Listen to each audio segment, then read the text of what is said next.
संस्कृत का आंसर की आप लोग मिला लीजिए। सेकंड सिटिंग का है दोस्तों, ठीक ना, फटाफट मिला लीजिए। यहाँ देख सकते हैं सेट कोड मेरे पास ई का है, ठीक ना। तो अगर आपके पास भी सेट ई है तो फटाफट आप लोग मिला लीजिए। कोई भी सेट रहे तो कोई बात नहीं, आप सबको मिला सकते हैं, क्योंकि हम प्रश्न पढ़ के उसका उत्तर बताएंगे दोस्तों। प्लस में आप लोग वीडियो को रोक के आप लोग मिला सकते हैं, ठीक ना। सेकेंड सिटिंग का है, आप देख सकते हैं। चलिए पहला सवाल रहा दोस्तों आपका कि किस संधि में स्वर वर्ण में विकार परिवर्तन होता है।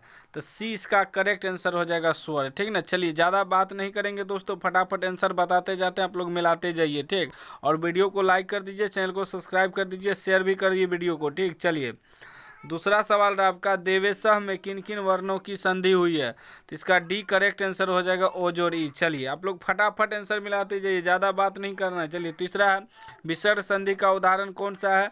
तो ए इसका करेक्ट आंसर हो जाएगा, निरोगः। चलिए फटाफट आगे देख लीजिए दोस्तों। आगे आपका चौथा सवाल रहा, गोल गिरहम किस समास का उदाहरण है।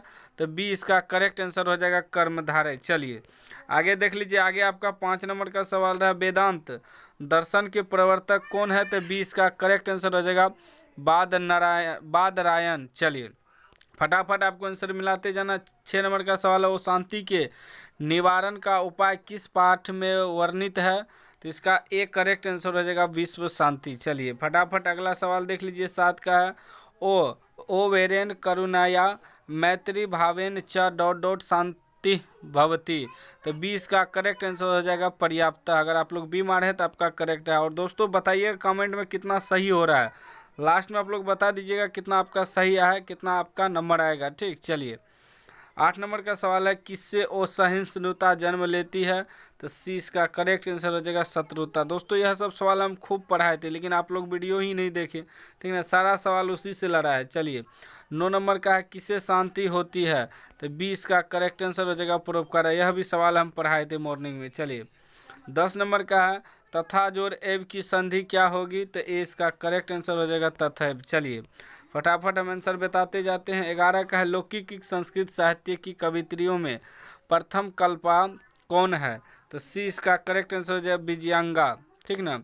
चलिए विजयांका हो जाएगा आपका करेक्ट आंसर, सी यानी कि करेक्ट आंसर हो जाएगा। चलिए आगे देख लीजिए। 12 का है, अर्थवह वेद में कितनी मंत्र दर्शनवती ऋषिकाओं का उल्लेख है। तो सी इसका करेक्ट आंसर हो जाएगा, 5। चलिए आगे देख लीजिए। 13 का है, विग्रह यम किस संधि का उदाहरण है। तो ए इसका करेक्ट आंसर हो जाएगा, स्वर, ए करेक्ट आंसर। चलिए 14 का है, वो शांति में कौन सा समास है। तो बी करेक्ट आंसर होगा, नए समास, ठीक। चलिए 15 नंबर का है कि उत्तिष्ठी में कौन सा उपसर्ग है। तो डी इसका करेक्ट आंसर हो जाएगा, उत, ठीक है ना। अगर आप लोग डी मारे हैं तो आपका सही है। दोस्तों फटाफट मिलाते जाइए और कमेंट बॉक्स में बताइए कितना सही हो रहा है, और शेयर कीजिए, लाइक कीजिए, सब्सक्राइब कीजिए चैनल को। चलिए 16 का है, परितः अवयव के योग में कौन सी विभक्ति होती है। तो सी इसका करेक्ट आंसर हो जाएगा, द्वितीया। चलिए नेक्स्ट सवाल रहा आपका 17 का, यवे भयो गा वार यति क्षेत्र किस सूत्र का उदाहरण है। तो एक करेक्ट आंसर हो जाएगा, ठीक ना, अपादाने पंचमी। चलिए आगे देख लीजिए दोस्तों। आगे आपका 18 नंबर का सवाल रहा, आलस कथा पाठ में मिथिला का मंत्री कौन है। तो इसका करेक्ट आंसर सी हो जाएगा, वीरेश्वर। चलिए आगे देख लीजिए। आगे आपका 19 नंबर का है, नियोगी पुरुषः आलस्य सलायम ब्रह्म दापयित्वा निरूप यमासु रेखांकित पद का प्रश्न निर्माण विकल्प से चुनकर लिखे। तो डी इसका करेक्ट आंसर होगा, कम, ठीक। चलिए आगे देख लीजिए। आगे आप लोग मिलाते जाइए। 20 नंबर का है, आये वाचाला कतिक वचनी वक्तु शकुंत किस आलसी की युक्ति है। तो एक करेक्ट आंसर हो जाएगा, ठीक, प्रथम। चलिए आगे देख लीजिए। 21 का संबोधने चो सूत्र से प्रथमा विभक्ति किस वाक्य में है। तो एक करेक्ट आंसर हो जाएगा इसका। चलिए आगे देख लीजिए। 22 का है, घनंतु किस धातु का रूप है। तो सी करेक्ट आंसर हो जाएगा, हन। चलिए आगे देख लीजिए। आगे 23 का है, राजन शब्द के प्रथमा विभक्ति एक वचन का रूप कौन सा है। तो बी इसका करेक्ट आंसर होगा, राजा। अगर आप लोग बी मारे हैं तो आपका सही है। चलिए आगे देख लेते हैं दोस्तों। आगे आपका 24 नंबर का प्रश्न है, मई पद का मूल रूप क्या है? तो ए इसका करेक्ट आंसर होगा अस्मद। अगर आप लोग ए मारे हैं तो सही है दोस्तों, 100% करेक्ट आंसर बता रहे हैं। चलिए 25 का अन्वेषण में कौन सा उपसर्ग है? तो इसका सी करेक्ट आंसर हो जाएगा अनु। चलिए नेक्स्ट देख लीजिए।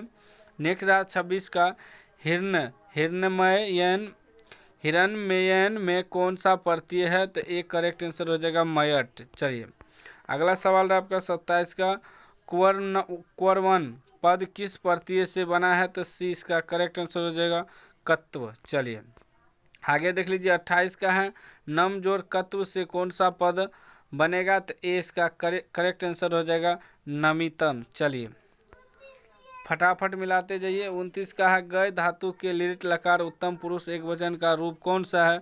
तो बी करेक्ट आंसर हो जाएगा गयामी। चलिए आगे देख लीजिए 30 का है बंधु जोड़ तल से कौन सा पद बनेगा? तो ए इसका करेक्ट आंसर हो जाएगा बंधुता। चलिए नेक्स्ट देखिए दोस्तों। नेक्स्ट है आपका 31 का सतत प्रियवादी लोग होते हैं। तो इसका करेक्ट आंसर दोस्तों ए होना चाहिए, ठीक ना। आप लोग बताइएगा कमेंट में क्या इसका करेक्ट आंसर सी होना चाहिए, ठीक ना। तो आप लोग बताइएगा कमेंट बॉक्स में इसका आंसर क्या होना चाहिए, ठीक। चलिए आगे देख लीजिए। आगे 32 का पहले शिष्य वेदारंभ कहाँ करते थे? तो इसका करेक्ट आंसर ए हो जाएगा गुरुगृह में। चलिए 33 का देख लीजिए। 33 है भारतीय जीवन दर्शन का महत्वपूर्ण उपादान क्या है? तो इसका करेक्ट आंसर सी हो जाएगा संस्कार। चलिए आगे देख लीजिए। 34 का है सीमांतोन्नयन संस्कार का प्रयोजन क्या है? तो सी इसका करेक्ट आंसर हो जाएगा गर्भ रक्षा। चलिए 35 नंबर का सवाल रहा वयम वेदम पाठाम कृतवाच्य का कर्मवाच्य में परिवर्तन करे। तो ए इसका करेक्ट आंसर हो जाएगा, ठीक। चलिए आगे देख लीजिए। आगे 36 नंबर का सवाल रहा गांधी दर्शन से प्रभावित रचना कौन सी है? तो इसका करेक्ट आंसर सी हो जाएगा सत्यग्रह गीता, ठीक। चलिए हम फटाफट आंसर बताते जाते हैं, आप लोग मिलाते जाइए। 37 का है सपिराह पद का अर्थ है? तो सी करेक्ट आंसर हो जाएगा इच्छा। चलिए आगे देख लीजिए दोस्तों। आगे 38 का है हमारी मातृभूमि कैसी है? तो डी करेक्ट आंसर हो जाएगा ए बी सी तीनों, ठीक ना। वत्सला निर्मला विशाला, ठीक, तीनों हो जाएगा दोस्तों, डी करेक्ट आंसर हो जाएगा। चलिए 39 का है निम्न में से गृहस्थ जीवन का संस्कार कौन सा है? तो ए करेक्ट आंसर हो जाएगा विवाह। चलिए 40 नंबर का सवाल रहा कंप नराये का समय क्या है? तो इसका करेक्ट आंसर डी बी हो जाएगा 14वीं शताब्दी, ठीक ना, बी करेक्ट आंसर हो जाएगा। चलिए 41 का है कर्मवीर कथा में बालक किसकी शिक्षण शैली से आकृष्ट हुआ? तो ए इसका करेक्ट आंसर होगा शिक्षक। चलिए आगे देख लीजिए। आगे 42 का प्रशासन ने चलिए 42 का प्रशासन ने भिखन टोला से 1 कोस की दूरी पर क्या स्थापित किया? तो सी करेक्ट आंसर हो जाएगा प्राथमिक विद्यालय। चलिए नेक्स्ट सवाल देख लीजिए दोस्तों। नेक्स्ट सवाल रहा आपका 43 का कि कालाध्व नोरत्यंत संयोगे सूत्र का उदाहरण है? तो बी करेक्ट आंसर हो जाएगा ऋषि वनम अनुवसति। चलिए आगे देख लीजिए दोस्तों। आगे आपका 44 का है विद्याहीन का समस्त पद क्या होगा? तो इसका सी करेक्ट आंसर हो जाएगा विद्याहीन। चलिए आगे देख लीजिए 45 का दोस्तों। 45 है दशानन किस समास का उदाहरण है? तो डी इसका करेक्ट आंसर होगा बहुब्रीहि। चलिए 46 नंबर का प्रश्न है किस समास में उत्तर पद प्रधान होता है? तो सी इसका करेक्ट आंसर हो जाएगा तत्पुरुष। चलिए 47 नंबर का प्रश्न है पो जोड़ इतरह की संधि क्या होगी? तो बी इसका करेक्ट आंसर हो जाएगा पवित्रह। चलिए नेक्स्ट देख लीजिए। नेक्स्ट 48 का न्यव सत्य में कौन सी संधि है? तो ए इसका करेक्ट आंसर हो जाएगा स्वर। चलिए 49 नंबर का प्रश्न रहा निम्न में से नरक का द्वार नहीं है? तो सी इसका करेक्ट आंसर होगा पुण्य। चलिए 50 का रहा विद्या की रक्षा किससे होती है? तो डी इसका करेक्ट आंसर होगा योग से। चलिए 51 का किस पद में व्यंजन संधि है? तो ए इसका करेक्ट आंसर हो जाएगा महसा। चलिए फटाफट मिलाते जाना आपको। 52 का किस समास में विशेषण विशेष का समास होता है तो एक करेक्ट आंसर होगा कर्मधारय। चलिए फटाफट मिलाते जाइए। 53 का है यथेष्टम का विग्रह क्या होगा, तो एक करेक्ट आंसर हो जाएगा। ठीक, चलिए आगे देख लीजिए। 54 का है साकम अव्यय के योग में कौन सी विभक्ति होती है, तो डी करेक्ट आंसर हो जाएगा तृतीया। चलिए नेक्स्ट सवाल रहा 55 का रामे वनम वनम गते मृतो दशरथा वाक्य में सप्तमी विभक्ति किस सूत्र से हुई है, तो सी इसका करेक्ट आंसर हो जाएगा आधारोधिकरणम। चलिए आगे देख लीजिए दोस्तों। आगे आपका 56 नंबर का रहा कि कर्मवाच्य और भाव्यवाच्य के कर्ता में कौन सी विभक्ति होती है, तो सी इसका करेक्ट आंसर हो जाएगा तृतीया। चलिए 57 का रहा कर्णभार रूपक किसकी रचना है, तो ए इसका करेक्ट आंसर हो जाएगा भास। चलिए 58 नंबर का प्रश्न रहा कि वारन पद का अर्थ है, तो इसका सी करेक्ट आंसर हो जाएगा गाय। चलिए 59 नंबर का प्रश्न रहा कर्णस्य दानवीरता पाठ में महंतरा शिक्षामा याचे किसकी युक्ति है, तो 20 की करेक्ट आंसर हो जाएगी दोस्तों कर्ण की। चलिए आगे देख लीजिए। 60 का है कर्ण सर्वप्रथम शक्र को क्या देना चाहा, तो डी करेक्ट आंसर हो जाएगा सोना। चलिए 61 का रहा मही पद का अर्थ है, मही पद का अर्थ है तो बी करेक्ट आंसर होगा पृथ्वी। चलिए 62 नंबर का रहा मति शब्द का तृतीया विभक्ति बहुवचन में क्या रूप होगा, तो सी इसका करेक्ट आंसर होगा मति भी। चलिए 63 नंबर का रहा पाटलिपुत्र पटना के नाम से कब प्रसिद्ध हुआ, तो सी इसका करेक्ट आंसर हो जाएगा मध्यकाल में। चलिए आगे रहा 64 नंबर का प्रश्न पटना किस शब्द से निर्मित है, तो इसका करेक्ट आंसर दोस्तों सी होगा पाटलिपुत्रम। चलिए 65 नंबर का सवाल रहा गुरु गोविंद सिंह का जन्म स्थान किस नाम से प्रसिद्ध है, तो बी इसका करेक्ट आंसर हो जाएगा गुरुद्वारा। चलिए 66 नंबर का प्रश्न है पश्येयुः पद में कौन सी धातु है, तो ए इसका करेक्ट आंसर हो जाएगा दृश्य। चलिए 67 नंबर का प्रश्न है किरी जोड़ तुमुन से कौन सा अव्यय बना है, तो इसका बी करेक्ट आंसर हो जाएगा करतुम। चलिए फटाफट मिलाते जाना है आपको दोस्तों। 68 का रहा ठक प्रत्यंत पद है तो डी इसका करेक्ट आंसर हो जाएगा विद्वान। चलिए आगे देख लीजिए 69 नंबर का 69 का है गायिका में कौन सी स्त्री पढ़ती है, तो सी इसका करेक्ट आंसर हो जाएगा टॉप। चलिए 70 नंबर का प्रश्न है नयति पद में कौन सी धातु है, तो 20 का करेक्ट आंसर हो जाएगा नी। चलिए 71 नंबर का प्रश्न है इस्मत शब्द का रूप पंचमी विभक्ति एक वचन में क्या होगा, तो बी करेक्ट आंसर हो जाएगा तुअत। चलिए आगे देख लीजिए 72 नंबर का सवाल पूर्वासात ... दर्शनम अधिकम महत्वपूर्णम रिक्त स्थान को उचित विकल्प से भरे, तो इसमें दोस्तों ए भरा जाएगा ग्रामस्य। चलिए आगे देख लीजिए 73 नंबर का है मंदाकिनी वर्णम पाठ में कुल कितने पद हैं, तो बी करेक्ट आंसर हो जाएगा 5। चलिए 74 नंबर का सवाल है विशाला भी संबोधन किसके लिए प्रयुक्त हुआ है, तो ए करेक्ट आंसर हो जाएगा सीता। चलिए 75 नंबर का प्रश्न है स्वामी दयानंद के गुरु कौन थे, तो सी करेक्ट आंसर हो जाएगा बिरजानंद। चलिए आगे देख लीजिए तो कितना सही हो रहा है आप लोग कमेंट बॉक्स में बताइएगा।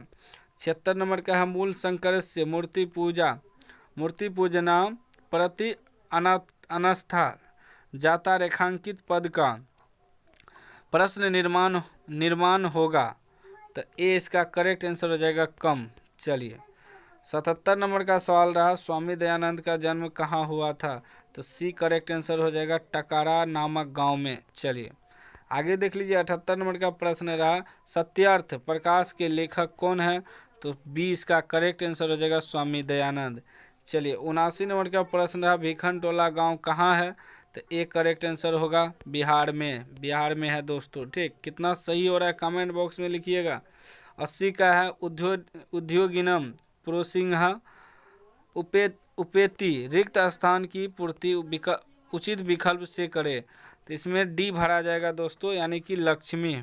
चलिए आगे देख लीजिए 81 है छंद शास्त्र के प्रवर्तक आचार्य हैं, तो डी करेक्ट आंसर हो जाएगा पिंगल। चलिए 82 का है डीप प्रत्यय किस पद में है, तो ए करेक्ट आंसर होगा श्रीमती में है। चलिए 83 का है दीर्घ जोड़ तमप, तमप से कौन सा पद बनेगा? तो ए करेक्ट आंसर हो जाएगा दीर्घतम, दीर्घतमम। चलिए 84 नंबर का आर्यभट्टियम किसकी रचना है? तो बी करेक्ट आंसर हो जाएगा आर्यभट्ट। चलिए आगे देख लीजिए 85 है, निरीक्षीय में कौन सा प्रत्यय है? तो डी करेक्ट आंसर हो जाएगा लयप। चलिए 86 का है, कुरु किस लकार का रूप है? तो एक करेक्ट आंसर हो जाएगा लट। चलिए 87 का है, देव शब्द के समान किस शब्द का रूप चलेगा? तो इसका करेक्ट आंसर सी हो जाएगा गज। चलिए नेक्स्ट सवाल 88 का, संहार में कौन सा उपसर्ग है? तो सी करेक्ट आंसर होगा सम। चलिए आगे देख लीजिए, आगे आपका है 89 नंबर का, रामेण पठयते वाक्य में प्रथमा विभक्ति का प्रयोग किस सूत्र के अनुसार हुआ है? तो एक करेक्ट आंसर हो जाएगा उक्ते कर्मणि प्रथमा। चलिए 90 नंबर का प्रश्न है, सूर्यस्य उदय का समस्त पद क्या होगा? तो बी इसका करेक्ट आंसर हो जाएगा सूर्योदय। चलिए आगे रहा 91 नंबर का, वो तो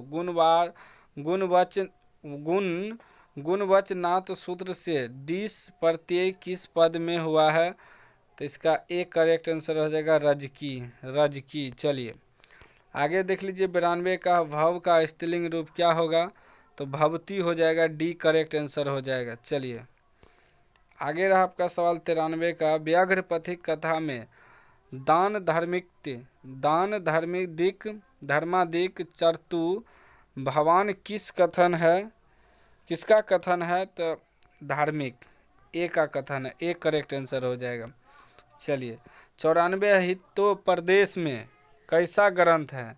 तो एक करेक्ट आंसर हो जाएगा धार्मिक कथा ग्रंथ। ठीक, फटाफट आपको मिलाते जाना है। 95 है, लोभ के दुष्परिणाम का वर्णन किस पाठ में है? तो इसका सी करेक्ट आंसर हो जाएगा व्याघ्र पथिक कथा। ठीक, चलिए 96 का है, मूर्खत्वम में कौन सा तद्धित प्रत्यय है? तो इसका बी करेक्ट आंसर हो जाएगा त्वा। ठीक, चलिए आगे देख लीजिए 97 का है दोस्तों, दरक्षत पद में कौन सा प्रत्यय है? तो एक करेक्ट आंसर होगा तबियत। चलिए 98 का, मंदाकिनी वर्णम पाठ में राम किसको मंदाकिनी नदी दिखा रहे हैं? तो एक करेक्ट आंसर हो जाएगा सीता को दिखा रहे हैं। चलिए 99 का है, हितोपदेश के रचनाकार कौन है? तो इसका बी करेक्ट आंसर हो जाएगा नारायण पंडित। चलिए लास्ट सवाल 100 नंबर का, प्रोक्ता पद में कौन सा उपसर्ग है? तो बी करेक्ट आंसर हो जाएगा परा। तो दोस्तों फटाफट शेयर कर दीजिए सभी को।